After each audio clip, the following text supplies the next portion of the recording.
Hello dear comrades, Eldar with you.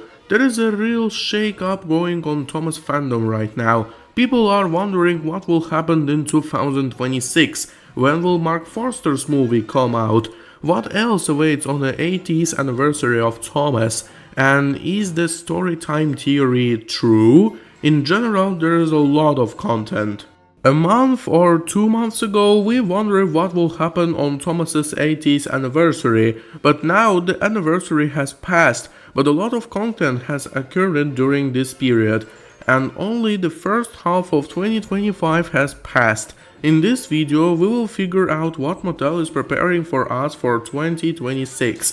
What is storytime theory, what things is Mattel giving us, and what do they need to fix for Thomas. So, let's move on.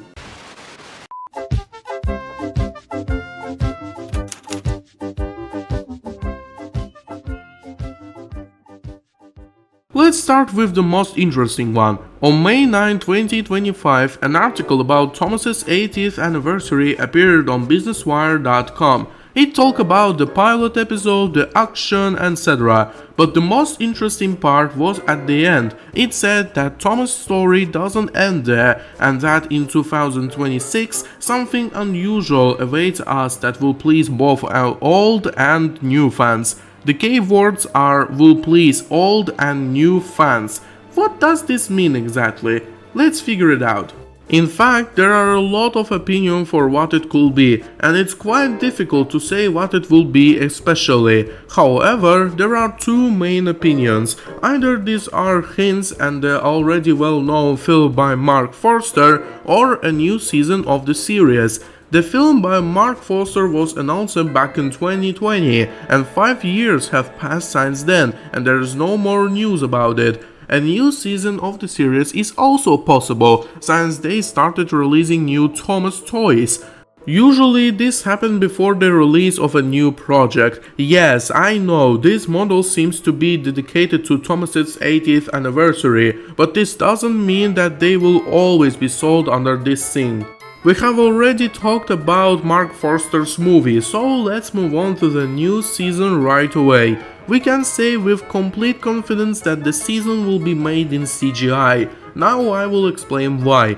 They will not return to the model style because most of the models were given to museums and some were sold at auctions. They are unlikely to return to the All Engines Go style because the production of 2D episodes is very expensive and long, and Mattel is now having serious finance problem and fans are unlikely to be happy about it.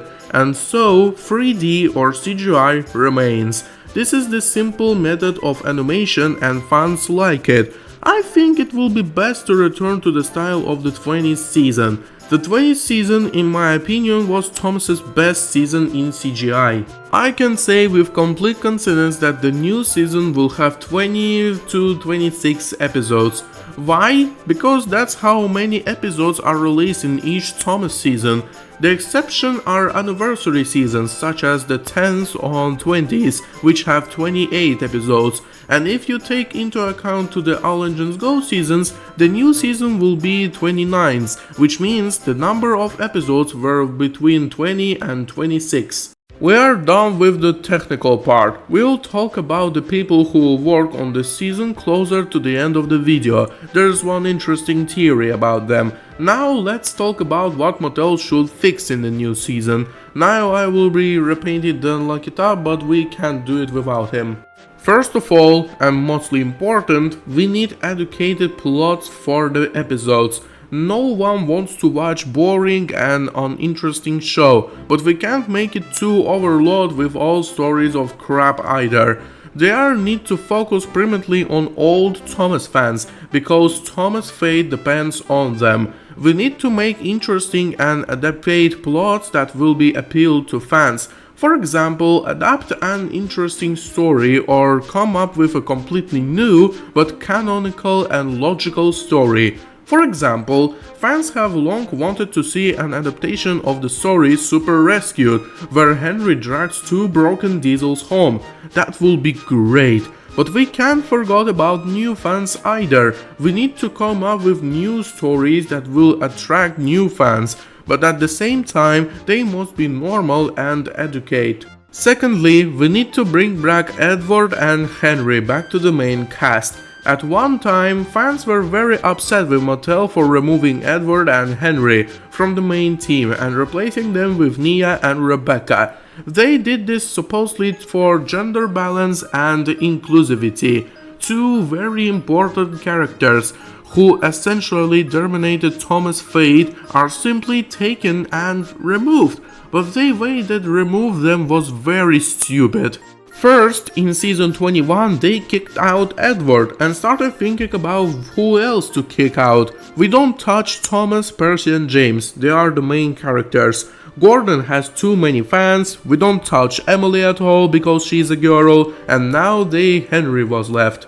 In general, this whole thing started back in the Hit era when Emily appeared, but unlike Nia and Rebecca, Emily was shown normally as a character and she was loved and accepted as a new hero. And Nia and Rebecca appeared simply because it was necessary and their roles were not even probably revealed. They just exist and replace heroes who are normally revealed and truly loved by fans.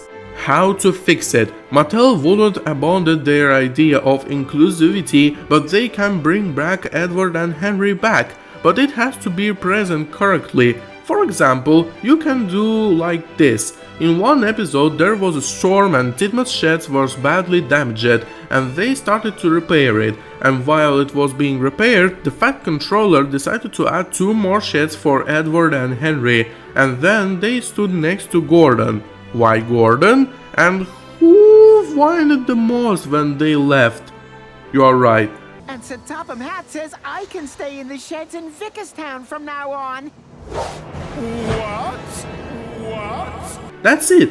Moreover, something similar happened in the movie Calling All Engines, and that's when Emily joined the team. What's the problem with doing exactly the same here, and fans will be happy? Thirdly, Nia and Rebecca should be properly developed. Without departing from the previous point, Nia and Rebecca, for all 3 seasons in which they appeared, were not properly developed as characters. Nia, for example, was shown in the movie Big World Big Adventures. The movie was a failure, but Nia was shown there quite well. But in the series, she, except for the fact that she is from Africa, does not stand only in any way. Rebecca just appeared in the 22nd season, and that's it. She was not developed at all. The only thing she is known for is that she replaced Henry, and she himself is nothing special. With Rebecca, this seems much more stupider than with Nia, considering what kind of engine they took as her basis. Her prototype is a very famous engine, with its own interesting history, so what was the problem with giving her a normal backstory and coming up with a memorable character for her? The same goes for Nia. These characters need to be properly developed so that they are interesting. Fourthly, bring back some old characters to show. Fans love the old characters from the classic series, so why not bring them back? Moreover, some of them were supposed to be brought back in the CGI, such as Duke, Freddy, Colin, Boko, Derek, Stepney, Bertram, Smudger, Fergus. There are many examples, but you can also bring back other beloved characters. For example, characters from the Hit era who appeared only 1 episode and everyone forgot about them, such as Neville, Molly, Flora or Dennis. You can make interesting stories with them. For example, Dennis is a lazy diesel who does not like to work. He is literally the opposite of all engines on Sodor. Imagine how many stories can be made about him. So we have sorted this out. Everything I have listed so far is very good, but whatever it will happen or not depends only on what kind of people will work on Thomas. And here we smoothly move on to the next topic of the video.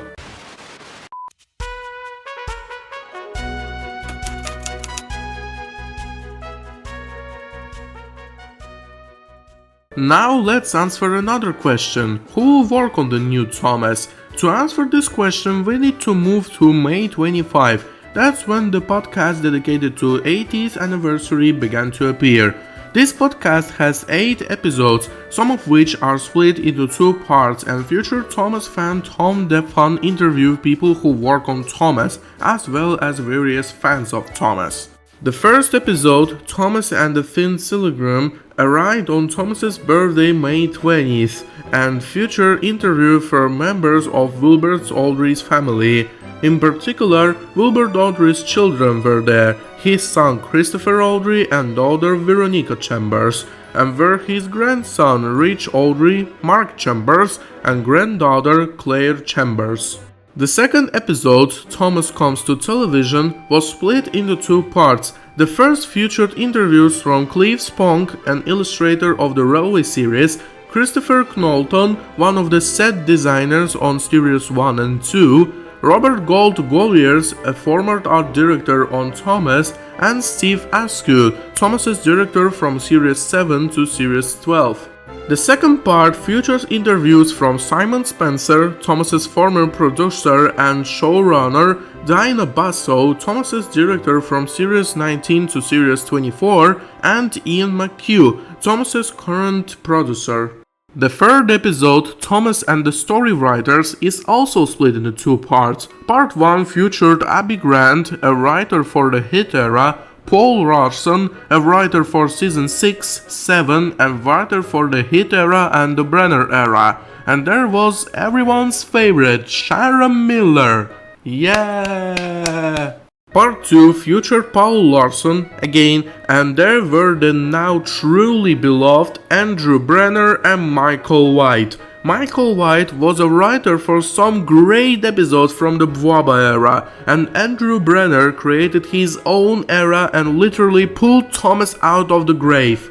The fourth episode, Thomas and the Music of Sodor, featured interviews from Thomas's compositors. This includes Mike O'Donnell, compositor from the classic Thomas series, Chris Renshaw, compositor from Thomas from series 20 to 24, and Erica Procunier, compositor for All Engines Go. In the fifth episode, Thomas Finds His Voice, they interview various actors who voiced Thomas. There was Mark Morgan, the narrator of the UK dub, John Asler, the voice actor of Thomas, and there were also actors such as Kate Wickham, Teresa Gallagher, Jules De Jong, and 2 actors from the All Engines Go, Sean Jemmett, the voice of Thomas, and Shade Smith, the voice of Nia in All Engines Go. In the 6th episode, Thomas and the Fans of Sodor, they interviewed various Thomas fans and YouTubers. There was Max Davis, better known as Terrier55 Stepney, CSY9, Ryan Hagen, YouTuber Sim Formos and Fanstyle, Daniel Long, YouTuber TARDIS Rescue, Sodor Gal or the Thick Controller, Luke Ryan, YouTuber Explosive Cookie, Jamie Ringwood, YouTuber European Steam, and probably some of you might also know, Jason Hadefeld, better known as Cy Jackson, and Matt Mikio, better known as Interpressing Engine 93. Nice that they even invite YouTubers. In episode 7, Thomas's Friends with Autism, they interviewed the people who work on the character Bruno from All Engines Go. For those who don't know, Bruno is a new character that was added to All Engines Go, and he has autism. But despite this, Bruno is probably one of the best characters from All Engines Go, and he has a lot of fans. In it, they interviewed Daniel Sharpstorm, who created Bruno, and Elio Garija, who voiced Bruno. They both have autism and they were the ones who worked on Bruno. They also interviewed YouTubers Smooth Dan and re-interviewed Abby Grant, Michael White and Zoya Gross. The 8th and final episode, Thomas and the Great Celebration, is basically a no-brainer. It features almost all the people who were in the previous podcast. You can only listen to all these podcasts on Spotify and Apple Podcasts or something like that. So I and some other people had this question, maybe it's all for a reason. I mean, they didn't just call people who work on Thomas for the podcast, but so they could help create new stories about Thomas and his friends. And you know what? There is some logic in this. This theory is further supported by the Storytime theory. This theory across when the 4th season of Storytime with Thomas began airing for the 80th anniversary. The first came out on Spotify, but since they started to be uploaded to Thomas and his friends' YouTube channel. There are 8 episodes in total, but only 6 have been appeared on YouTube. The funny thing is that these stories are written by the people who worked on Thomas. First story time written by Wilbur Dodry's grandson Mark Chambers. The second was read by John Asler, Thomas's voice actor. The third was read by Paul Larson and Abby Grant, Thomas's former writers. The fourth was written by Ian McHugh, Thomas's producer. The fifth was written by Mark Morgan, Thomas's narrator. The sixth was written by Daniel Long, the YouTuber TARDIS Rescue. The seventh, who is not yet on YouTube, was written by Daniel Storm, the man who created Bruno. And the final 8, who is also not yet on YouTube, was written by Sharon Miller, a former writer from perhaps the worst era of Thomas. So given all of this above, it can be assumed that the people who worked on Thomas and appeared in the Storytime, they might be working on the new season of Thomas. And you know, the cast is not that bad, and I will try to explain why exactly they are. John Asler and Mark Morgan are clear, they will play their own roles in Thomas. With Ian McHugh everything is also clear. Now Abby Grant and Paul Larson. Although they mostly worked in the hit era and not all of their episodes are good, I will not say that this is a bad choice. They both have a lot of very good episodes that they wrote, so I have no complaints about them.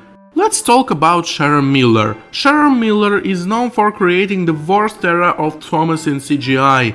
Her episodes were frequently idiotic and stupid. Not all of course, but most of them. However, when Andrew Brenner came, she worked well with him on the movie Blue Mountain Mystery, for which it is considered one of the best movies about Thomas. Even when Andrew Brenner was in charge, Sharon Miller helped with the casting of the voice actors for Thomas and his friends, and she did a good job. Now about Daniel Ball Storm. Why was he called in? My theory is that he was called into to adapt the character of Bruno into CGI. I would love to see Bruno in the new show, and maybe he will figure out a way to get him in there. And it seems to me that if they also invite Andrew Brenner and Michael White, then the result will be, if not a masterpiece, then a very good project. In general, this theory may well be true, unless of course Mattel invite them just for fun and will do something of their own.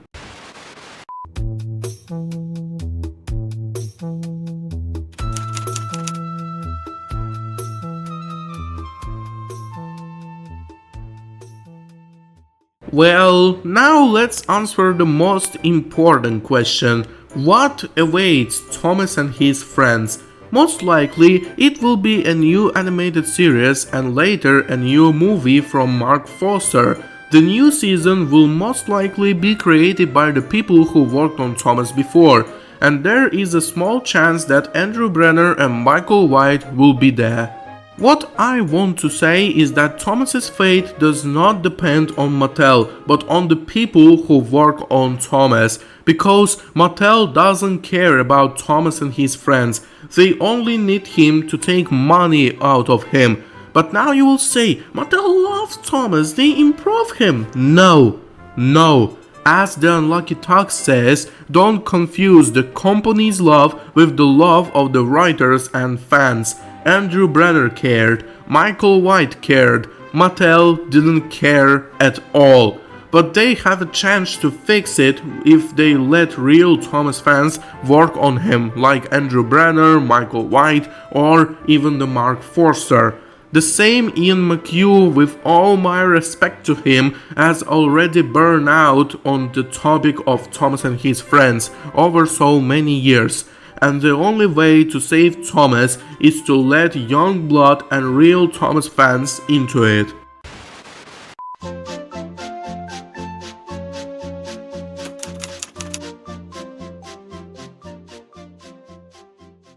Well, that's all for today. Thank you all for watching and don't forget to subscribe. Thank you all. Goodbye, comrades.